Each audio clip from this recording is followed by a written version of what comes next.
बच्चों, आज का हमारा टॉपिक है excretion in humans part 2। Part 1 के बारे में हम पहले वीडियो में पढ़ चुके हैं। पार्ट 1 में हमने उत्सर्जन की परिभाषा को जाना और कुछ मुख्य उत्सर्जी पदार्थों के बारे में जाना।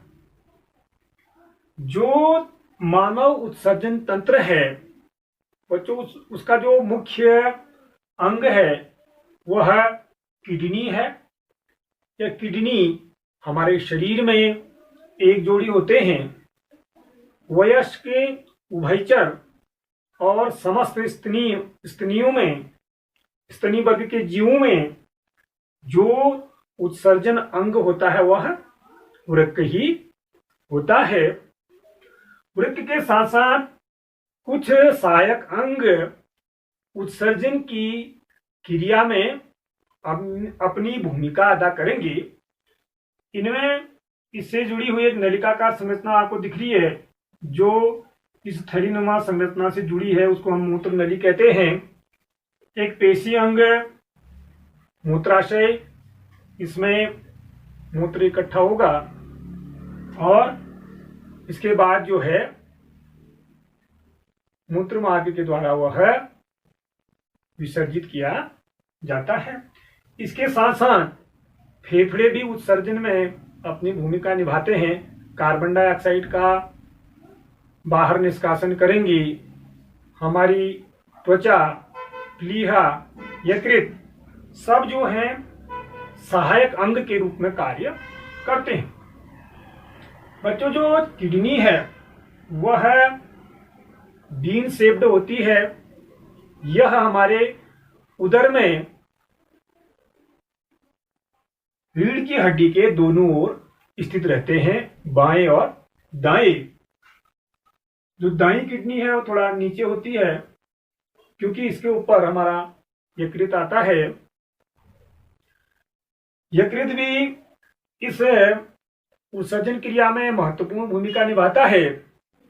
यह अमोनिया को यूरिया में बदलने का कार्य करता है।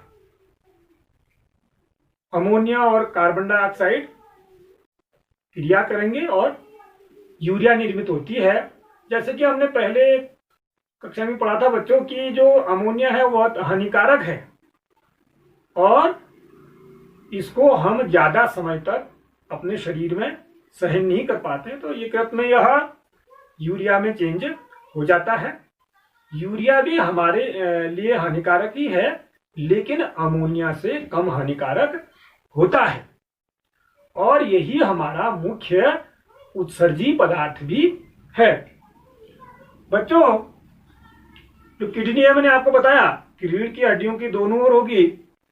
यह उदरगुही पेरिटोनियम के पीछे स्थित होते हैं, भूरे रंग के होते हैं।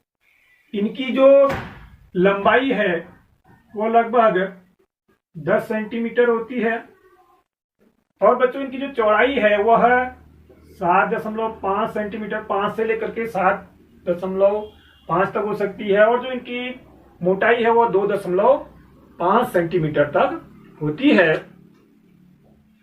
और इस किडनी में जो बाहरी संरचना है वो उभरी हुई आपको दिख रही है और जो अंदर की संरचना कुछ धसी हुई रहती है, इसको हम हाइलस कहते हैं और इसी से हमारी महाधमनी, महाशिरा और जो मूत्र नली है ये जुड़े रहते हैं।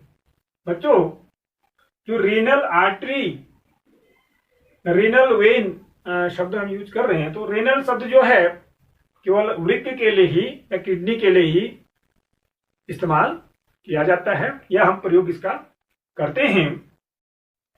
जो इम्प्योर ब्लड है जिसमें नाइट्रोजनी वर्ज्य पदार्थ हैं, वह महाधमनी के द्वारा हमारी किडनी में लाए जाते हैं और इसके अंदर फिल्ट्रेशन होगा, नाइट्रोजनी वर्ज्य पदार्थों का निष्कासन होगा और वह मूत्राशय में इकट्ठा होंगे और जो प्योर ब्लड है फिर महाशिरा के द्वारा वापस जाता है।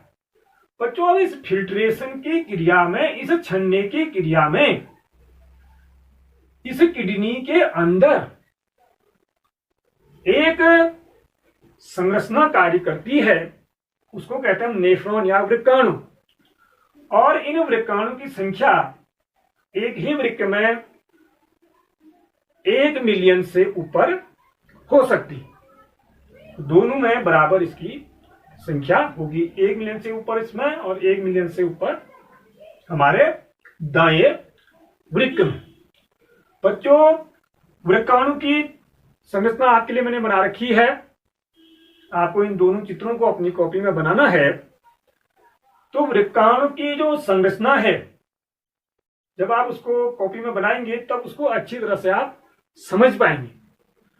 तो इस संरचना का जो पहला भाग है हमारा प्यालीनुमा जो संरचना है, इसको हम बोमन संपुट कहते हैं। इसके अंदर रुधिर केशिकाओं का जाल गुच्छा जैसा बनाते हैं, जिसको हम केशिका गुच्छ या ग्लोमेरुलस कहते हैं। बोमन संपुट और केशिका गुच्छ को आपस में हम मेलपिगियन संपुट भी कहते हैं। और इससे आप एक नलिकाकार संरचना निकली हुई देख रहे हैं, इसको हम ट्यूबुलर पार्ट ऑफ नेफ्रॉन कहते हैं। और इसी के अंदर से यह नाइट्रोजनी वर्ज्य पदार्थ जो है छन करके जाता है।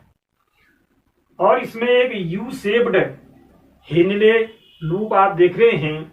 इसका कार्य जो है, जो सॉल्ट या जल इसमें आ जाता है उसको पुनर्अवशोषण करने का होता है। और इसके बाहर से रुधिर नलिकाएं हैं, इनका भी इसमें महत्वपूर्ण कार्य है। जब ब्लड फिल्ट्रेशन होता है तो बच्चों इसमें वर्ज्य पदार्थ के अलावा कुछ महत्वपूर्ण पदार्थों का भी फिल्ट्रेशन हो जाता है। तो जो हमारे शरीर के लिए महत्वपूर्ण होते हैं, तो ये जो संरचना है वह इन आवश्यक पदार्थों को पुनः अवशोषित कर लेती है। बच्चों जो हमारा बोमन संपुट वाला भाग है, इस बोमन संपुट वाले भाग में अगर हम देखें तो कुछ रुधिर केशिकाएं आपको दिख रही हैं,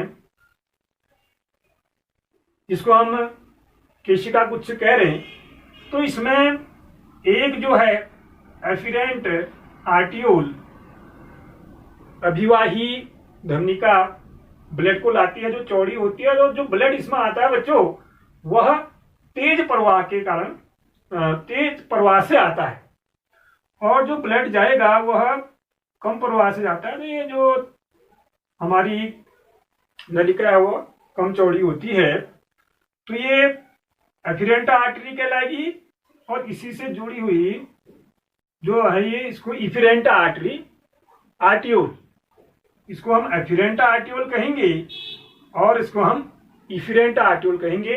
यह इम्प्योर ब्लड को बोमन संपुट में लाने का कार्य करेगा। और जो ब्लड छन गया, ये नलिका जिसको हम इफिरेंट आर्टियोल कह रहे हैं, अपवाही धमनिका, यह प्योर ब्लड को फिर शरीर में भेजने का कार्य करेगी।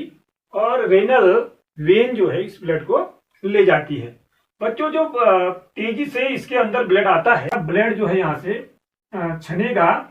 और इस छनने की क्रिया में जो है कुछ इंपोर्टेंट प्रोडक्ट भी चले जाते हैं, जिसमें एमिनो एसिड्स हैं, ग्लूकोज है, सॉल्ट्स है, वाटर है, वो भी इस नलिका के अंदर चले जाते हैं। और यूरिया तो इसमें होगा ही, उसको हमें त्याग भी करना है, छानना भी है। ये यूरिया जो है, एक अंत में आपको संग्राहक नली दिख रही है, इसके द्वारा जो है कलेक्ट की जाती है। और कलेक्ट करने के बाद यह मूत्र नली से होते हुए मूत्राशय में जाएगी। बच्चों अब जो ये इम्पोर्टेंट पदार्थ है इसमें चले गए थे, तो वह रुधिर नलिकाओं के द्वारा वापस पुनर्अवशोषित कर लिए जाते हैं। विशेष तौर पर गर्मियों में आप देखते हैं कि हमारे शरीर से पसीना निकल रहा होता है और पसीने में जल निकलेगा तो जाहिर सी बात है कि हमारे शरीर में जल की कमी हो सकती है। तो उस समय जो हेनरी लूप है यह इसमें आए हुए अतिरिक्त जल को अवशोषित कर लेगा, जिससे हमारे शरीर में पानी की कमी ज्यादा नहीं हो पाएगी। अगर जल्दी जल्दी अगर हम इस संरचना को समझें बच्चों, तो हमारे शरीर में फिल्ट्रेशन के लिए किडनी है।